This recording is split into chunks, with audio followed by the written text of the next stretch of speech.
मित्रों, आज हम क्रिया के बारे में पढ़ेंगे। पंकज खाना खा रहा है। बच्चा रोने लगा।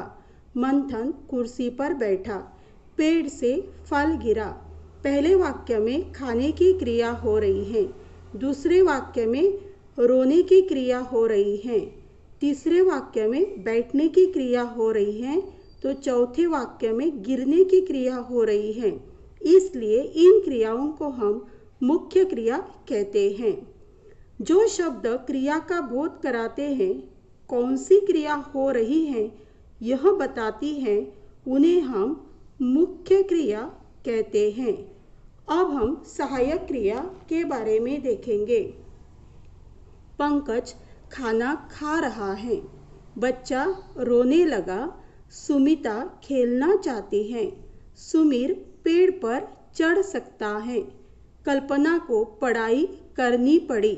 यहाँ पंकज खाने की क्रिया कर रहा है, लेकिन अभी भी उसकी खाने की क्रिया अपूर्ण है। यह हमें रहना क्रिया बताती है। तो यहाँ बच्चा रो रहा है और अभी अभी उसने रोना शुरू किया है, यह हमें लगना क्रिया बताती है। सुमिता खेल रही है और उसके मन में खेलने की चाहत है या इच्छा है, ये यहाँ चाहती क्रिया हमें बता रही है। तो सुमीर पेड़ पर चढ़ सकता है या चढ़ने की क्रिया वह कर रहा है, उसमें चढ़ने की काबिलियत है या क्षमता है, ये सकता क्रिया हमें बता रही है। कल्पना को पढ़ाई करनी पड़ी। वो पढ़ाई ज़रूर कर रही है, लेकिन यहाँ पढ़नी क्रिया बताती है कि उसकी मजबूरी है या उसके लिए वह अनिवार्य है, वह मन से नहीं कर रही है। इसलिए इन्हें हम कहते हैं सहायक क्रिया है। तो रहना, लगना, चाहना, सकना, पढ़ना, ये सहायक क्रियाएं हैं।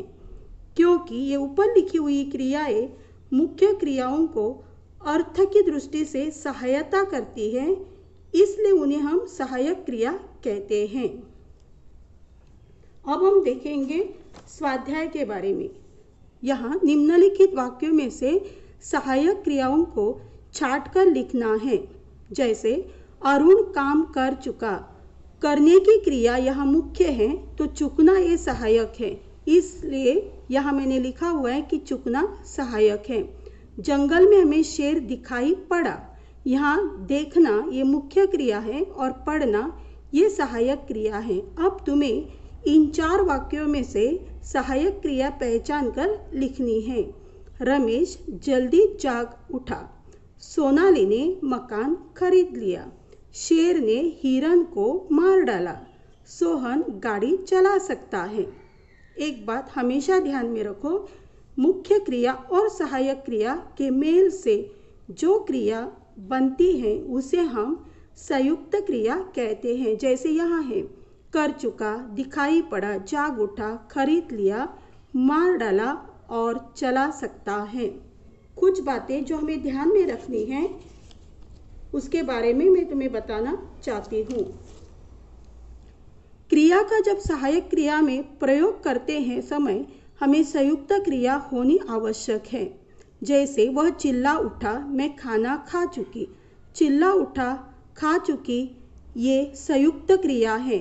और उठना और चुकना ये सहायक क्रिया है। तो चिल्लाना और खाना ये मुख्य क्रिया है, क्योंकि चिल्लाना और खाना ये क्रियाएं हो रही है और उठना और चुकना ये क्रियाएं उन्हें सहायता कर रही हैं। अब यहाँ देखो, प्रेरणा को शेर दिखाई नहीं पड़ा। यहाँ नहीं लिखा तो ये संयुक्त क्रिया नहीं होगी, जिसके कारण हमारा वाक्य गलत होगा। इस प्रकार लिखना जरूरी है। दिखाई पड़ा, प्रेरणा को शेर दिखाई पड़ा ऐसा लिखा तो यहाँ पढ़ना सहायक क्रिया होगी। या प्रेरणा को शेर नहीं दिखाई पड़ा ऐसा लिखा तो भी चलता है। यहाँ दिखाई पड़ा ये संयुक्त क्रिया है। धन्यवाद।